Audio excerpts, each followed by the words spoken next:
right, Matrixx and Rhodes show supporters, let's talk about Snow White and a Working Man. I did not realize that that was a David Ayer's movie, and I'm a big David Ayer guy. I would really like to see this film, and I haven't seen The Beekeeper either, and that's one of his movies. Of course, he directed Suicide Squad, Street Kings, End of Watch, Fury. I love all those films. So I've got to really check this out now. I didn't realize that. I might have went to the theater this weekend to have saw it. And the reason we're talking about that is the fact that it cremated Snow White at the box office in Snow White's second weekend. The other day, I said it's being revealed as the worst Disney remake of all time, and nothing has changed that at all. And now I'm hoping that this is an example, and I'm talking about a Working Man, that maybe, just maybe, we can see the rise of actual theatrical release action movies again. Because I grew up in the 80s and the 90s, right? That was a thing. It was a huge thing. And I can't even tell you how many Stallone, Schwarzenegger, Van Damme, Seagal, all those movies I saw in the theater. I mean, all of them really that came out back then was like opening night kind of action. And I would love to see that make a comeback. So, Snow White right here.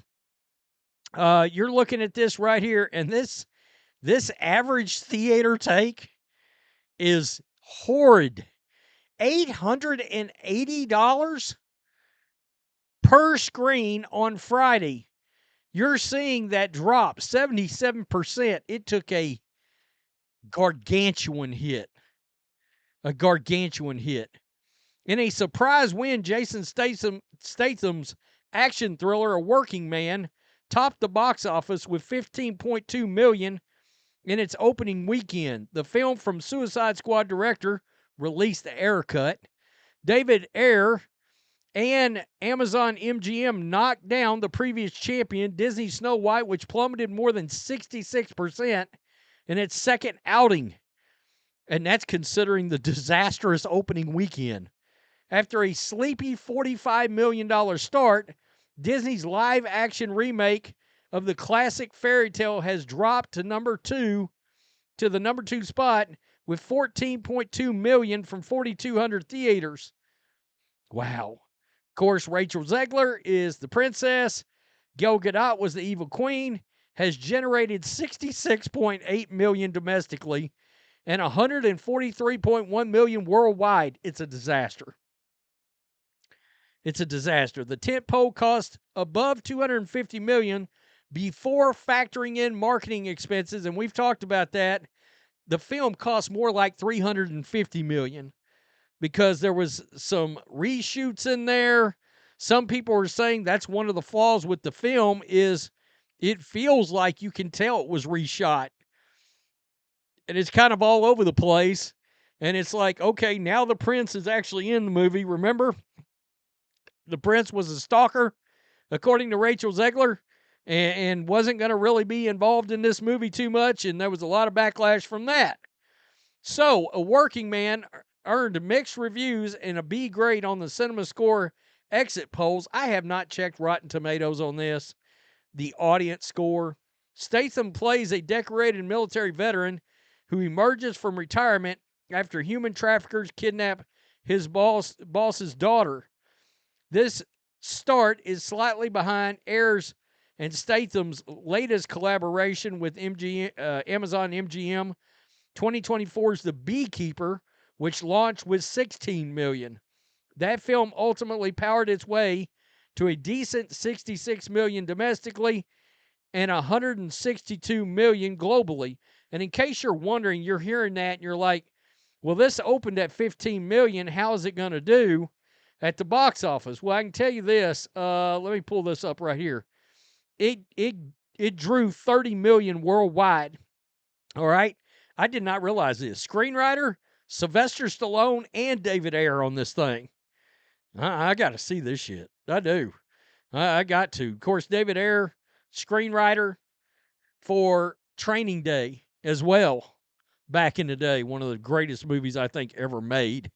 And he also was a screenwriter for Dark Blue with Kurt Russell. I love that film. I love gritty cop movies. You know, anything that kind of guerrilla style, like The Shield, which was one of my favorites coming up on FX. I consider it uh, the greatest series of all time, actually, Michael Chiklis. So let's just glance at this. Snow White star Rachel Zegler and former Wonder Woman Gal Gadot could reunite in the MCU. All right? Now, I'm not going to dig into this, but that's actually floating around right now as a rumor.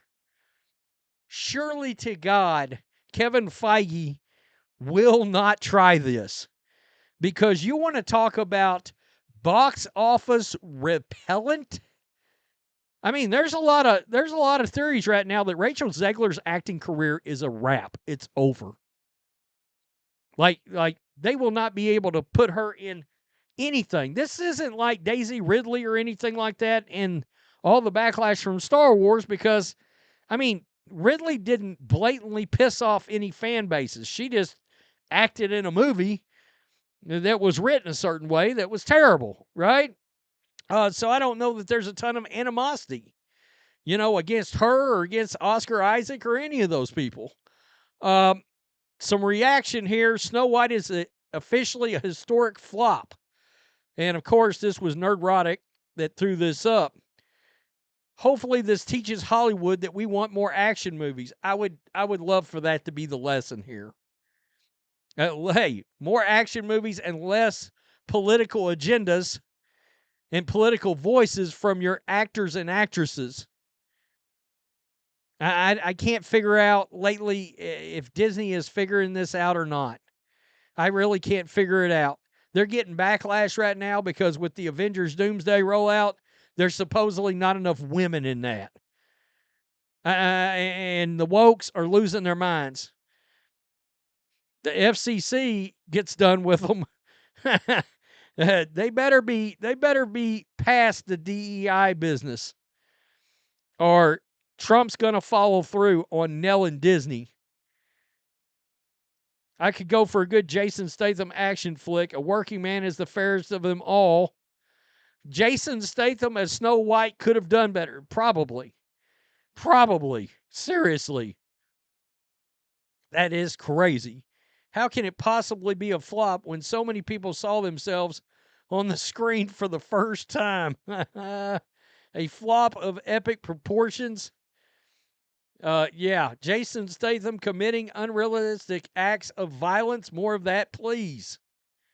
I love this. I do. I think it is hilarious.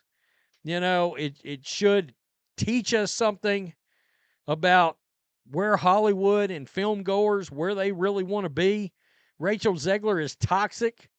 If she starred in Titanic, Jack would have shoved Rose off of the door. No doubt about it.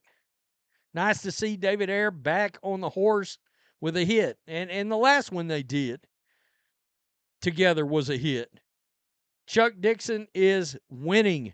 My understanding, I guess that is the name of Jason Statham's character in this film. So, I don't know. I can't see Rachel Zegler in the MCU.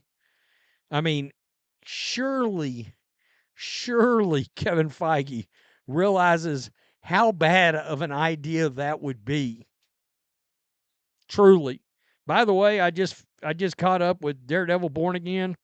That episode 6 was holy shit. It was good. It was damn good. Tell me what you think. Matrixx and Rhodes Show supporters. Peace. I'm out. Till next time.